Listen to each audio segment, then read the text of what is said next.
साथ संगत जी, प्यार से कहना धन निरंकार जी।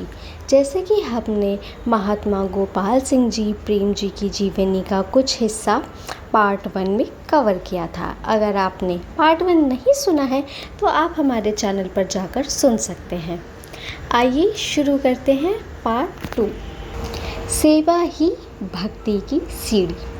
बचपन से ही संघर्ष भरा जीवन जीने के कारण गोपाल सिंह जी के स्वभाव में ही सहनशीलता, दया, करुणा व हर एक ज़रूरतमंद के लिए सहानुभूति व प्रेम सेवा के रूप में प्रकट होता रहा।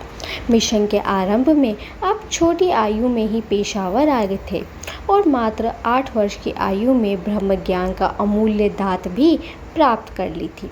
उस समय सत्संग में भले ही कुछ गिनती के महात्मा होते थे, लेकिन बाबा बूटा सिंह जी महाराज ने सत्संग सेवा व सुमिरन के साथ जोड़कर गृहस्थ में रहकर भक्ति करने की युक्ति सिखाई।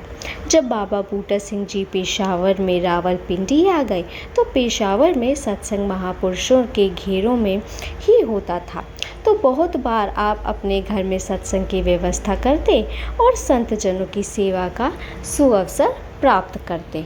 इसके उपरांत आप चाहे कुछ समय रावलपिंडी रहे या 1945 में दिल्ली आ गए, आपका सेवा भाव सदा प्रबल रहा। दिल्ली आकर तो साधनों के अभाव में भी आपकी धर्मपत्नी दामोदरी जी मुस्कुराते हुए हर संत को मान सत्कार देती और यथाशक्ति सेवा करके संतों के आशीर्वाद की पात्र बनती थी। शहंशाह बाबा अवतार सिंह जी के हर हुक्म को मानना आपके सफल जीने का रहस्य था। संत निरंकारी कॉलोनी के निर्माण कार्य में आपने बढ़ चढ़कर भाग लिया। पहाड़गंज के किंग्सवे कैंप तक आप कभी बस में आते और आगे का सफ़र पैदल तय करते या कभी पहाड़गंज से ही साइकिल के द्वारा ही संत निरंकारी कॉलोनी पहुंचकर निर्माण कार्य में भरपूर योगदान देते।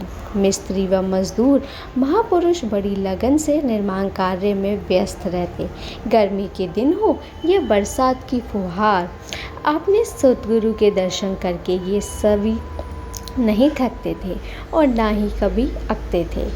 इस अनथक सेवा के पीछे ताकत गुरु की ही काम कर रही होती थी। शहंशाह बाबा अवतार सिंह जी ने भी संत निरंकारी कॉलोनी में अपने निवास स्थान के बिल्कुल निकट आपका भी मकान बनवा दिया। इस तरह आपको मिशन के प्रत्येक गतिविधि में अपना योगदान डालने का सुअवसर प्राप्त होता रहा। उप मुख्य संचालक के रूप में वर्ष 1956 में संत निरंकारी सेवा दल का गठन हुआ। शहंशाह बाबा अवतार सिंह जी ने आपको केंद्रीय बोर्ड में उप मुख्य संचालक की सेवा सौंपी। 1956 में भारत में सत्संग केवल बड़े बड़े शहरों में ही होता था और सत्संग में गिनती के महापुरुष ही भाग लेते थे। सबसे पहले दिल्ली में 4 यूनिट बनाई गई। आरंभ में सेवा दल के सदस्य सफ़ेद वर्दी पहनते थे। कुछ समय पश्चात ही पुरुषों के लिए खाकी और बहनों के लिए नीली कमीज़ और सफ़ेद सलवार व दुपट्टा वर्दी रखी गई। उन दिनों आप अपना स्थान पर जाते, संगत में से नौजवानों को प्रेरणा देकर सेवा दल में भर्ती करते। ज़रूरतमंद सेवादारों की वर्दी के पैसे भी अपनी जेब से देने में कभी संकोच नहीं करते थे। सद्गुरु के आशीर्वाद व दिशा निर्देश में सेवा दल के नियम अधिनियम बनाए गए। आरंभ में इस केंद्रीय बोर्ड द्वारा कई स्थानों पर 2-3 दिन की ट्रेनिंग कैंप लगाए जाते थे, जिनके द्वारा सेवादारों को पीटी परेड के साथ साथ भिन्न भिन्न सेवाओं को निभाने की शिक्षा दी जाती थी। जैसे जैसे संगतों की गिनती बढ़ती गई और गांव-गांव में सत्संग होने लगा, वैसे वैसे सेवादारों की नियुक्ति भी बढ़ती चली गई। हर स्थान पर सेवा दल की यूनिट भी बनाई जाती थी, जो स्थानीय सत्संग की व्यवस्था के साथ साथ क्षेत्रीय या दिल्ली में होने वाले वार्षिक अंतर्राष्ट्रीय स्तर पर होने वाले समागम की व्यवस्था करते। वर्तमान में ये सेवाएं कई गुना बढ़ चुकी हैं। सेवा दल की नींव इतनी मजबूत होती है कि ये जवान पूरी तन्मयता से मानवता की सेवा में लगे रहते हैं। 1993 में आपको केंद्रीय सेवा दल के मुख्य संचालक की सेवा दी गई, जिसको अपने वर्ष 2006 तक बखूबी निभाया। इसके उपरांत बाबा हरदेव सिंह जी महाराज ने आपको संत निरंकारी मंडल का उप प्रधान बनाया। स्वभाव गोपाल सिंह प्रेमी जी कोमल व नरम स्वभाव के थे। दूसरों के कार्य करके अपनी खुशी बटोरते थे। आप दृढ़ विश्वासी व दिलेर थे। सच्ची बात को कहने में कभी झिझकते नहीं थे, चाहे इसके कारण कई लोग आपसे नाराज़ भी हो जाते थे। यह निर्भयता का गुण आपको अपनी माता नानकी जी से विरासत में मिला। माता नानकी जी मिशन के आरंभ में बाबा बूटा सिंह जी के चरणों से जुड़ी थी। रिश्तेदार, अड़ोस पड़ोस व गांव के लोग उनका विरोध करने लगे थे, लेकिन विधवा होते हुए भी वह अकेले ही चट्टान की भांति सच्चाई के मार्ग पर अड़िग रही।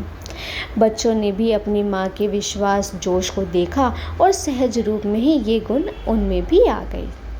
आयु भले ही बढ़ चुकी थी, लेकिन प्रेमी जी का सेवा का जोश कभी कम नहीं हुआ था। आप समय के बड़े पाबंद थे। सुबह समय पर सेवा दल के दफ्तर पहुंच जाना और पूरा समय कार्य करके अपने स्वभाव में था।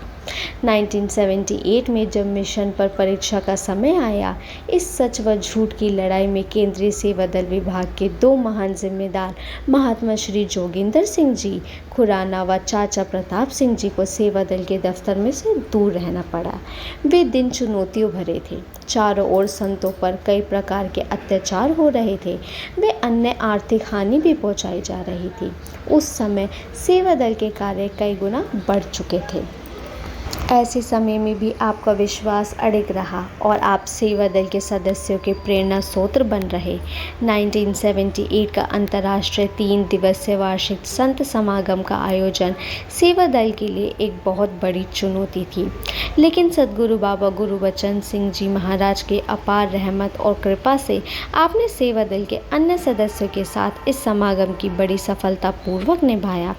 1978 से वार्षिक समागम हुए या क्षेत्रीय समागम, आप बड़ी निर्भयता से सेवा दल के साथियों के साथ इनके सफलतापूर्वक आयोजित करते रहे।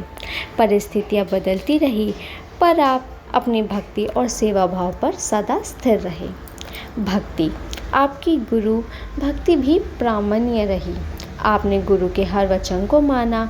आप 4 गुरुओं की कृपा के पात्र बने रहे। गुरु का शरीर भले ही बदला रहा, लेकिन आपने हर रूप में सद्गुरु की पूजा की। आपने अपनी निटकता प्राप्त करने का सौभाग्य मिलता रहा।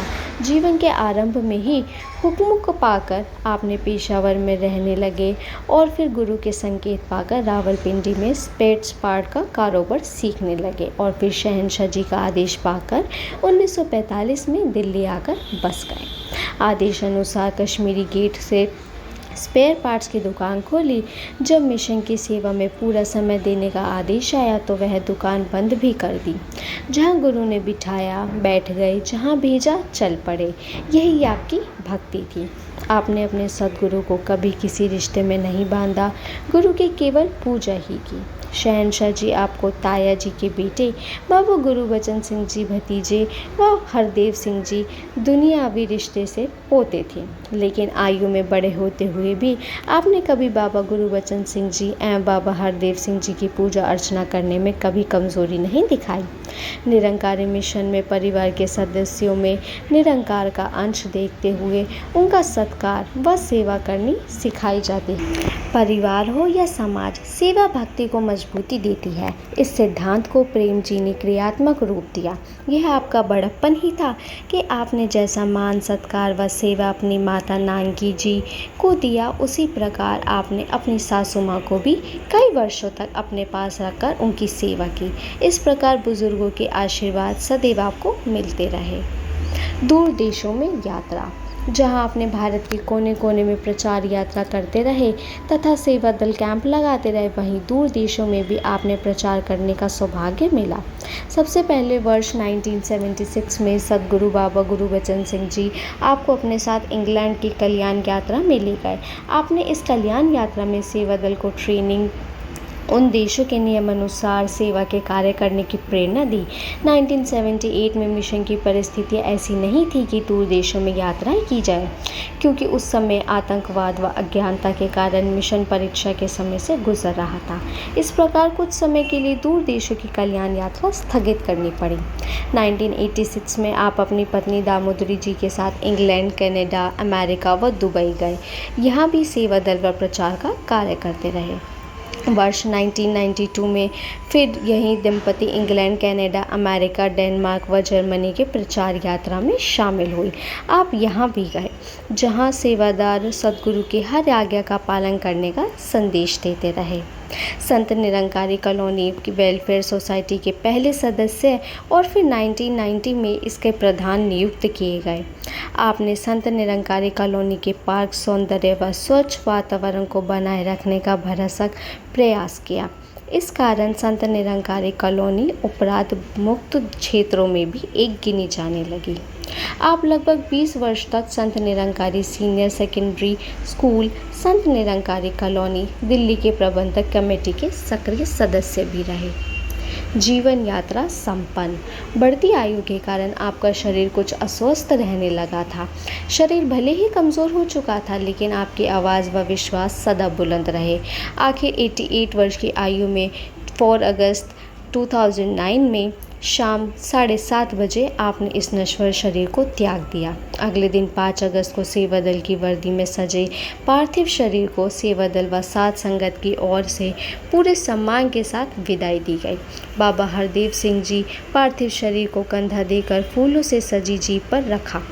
बाबा हरदेव सिंह जी, निरंकारी राजमाता कुलवंत कौर जी, पूज्य माता सविंदर कौर जी, निरंकारी मंडल के सभी अधिकारी, अनेक जोनल इंचार्ज, सेवा दल के अधिकारी व सदस्यों के अतिरिक्त सैकड़ों संतों महापुरुषों ने अंतिम यात्रा में शामिल होकर आपकी शव यात्रा को शोभा यात्रा के रूप में दे दिया।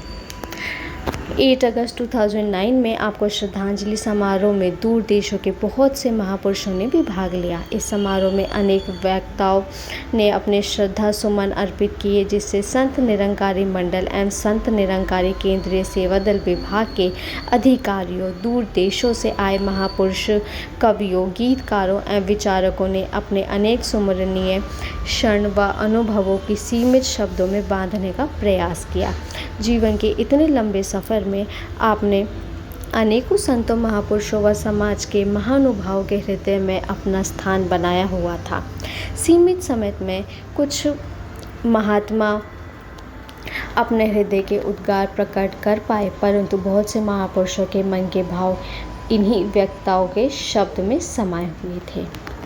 सद्गुरु बाबा हरदेव सिंह जी महाराज ने श्री गोपाल सिंह जी प्रेमी जी के श्रद्धांजलि समारोह के संबोधित करते हुए कहा कि मामा प्रेमी जी की सहजता के साथ सादगी पूर्ण जीवन जिया, सेवा के जज्बे और उत्साह का अंतिम श्वास तक बरकरार रखा। उन्हें जो भी जिम्मेदारी दी गई उन्होंने बखूबी निभाया और संजीदगी के साथ निभाया। जब से संत निरंकारी मिशन का आरंभ हुआ है, तभी से प्रेमी जी का संबंध मिशन के साथ जुड़ा। उनके संपर्क में जो भी आया उसे गुरुमत की शिक्षा प्रदान की। युग पुरुष बाबा अवतार सिंह जी ने जिस तरफ इशारा किया उसी और चल पड़े। परिवार व सामाजिक जिम्मेदारियों के साथ परामर्श के साथ चलते हुए एक समर्पित गुरु सिख का जीवन व्यतीत किया। उनके जीवन में ऐसा कोई अवसर नहीं आया जब उम्र या अन्य किसी मजबूरी के कारण उत्साह और सेवा के जज्बे में कमी आई हो। शारीरिक अस्वस्थता के बावजूद तनिक भी ये एहसास नहीं कराया कि शारीरिक मजबूरी है, बल्कि हमेशा यही कहते थे कि बिल्कुल ठीक हूँ। हंसमुख स्वभाव और सहजता उनके जीवन की विशेषता थी। संत निरंकारी सेवा दल की जब स्थापना हुई तो जहां चाचा प्रताप सिंह जी, बलवंत सिंह जी निर्माण जी, जोगिंदर सिंह खुराना जी योगदान रहा, वहीं मामा प्रेमी जी अहम भूमिका निभाई। बाद में इसमें श्री खेमराज चड्डा जी ने अपना योगदान दिया। अनेक बार उन्होंने मिशन के प्रारंभिक दौर के संदर्भ में चर्चा होती रही कि बारीकी से बताते कि कितने तप, त्याग और दौड़ के साथ मिशन निकला और बुजुर्गों की कठिनाई परिस्थितियों से निकलकर मिशन को मजबूत आधार प्रदान किया। यह भी ऐतिहासिक तथ्य है कि जब बाबा अवतार सिंह जी ने पाकिस्तान बनने के बाद भारत आए तो दिल्ली के पहाड़गंज में मामा प्रेमी जी के निवास स्थान पर ही आए और यहीं से मिशन का प्रचार प्रसार देश और दूर देशों में फैलता चला गया। मिशन के फैलाव और विकास को देखते हुए उनके मन में बहुत खुशी होती थी कि आज मिशन बुलंदी पर पहुंच गया है। वे कहा करते थे कि आज मिशन को जो भी विस्तार हुआ है, इसकी तो हमने उस समय कल्पना भी नहीं की थी। साथ संगत जी, ऐसे ही जुड़े रहिए हमारे साथ। हम फिर हाजिर होंगे एक महान प्रेरक विभूति जी की जीवनी के साथ। धन्य निरंकार जी।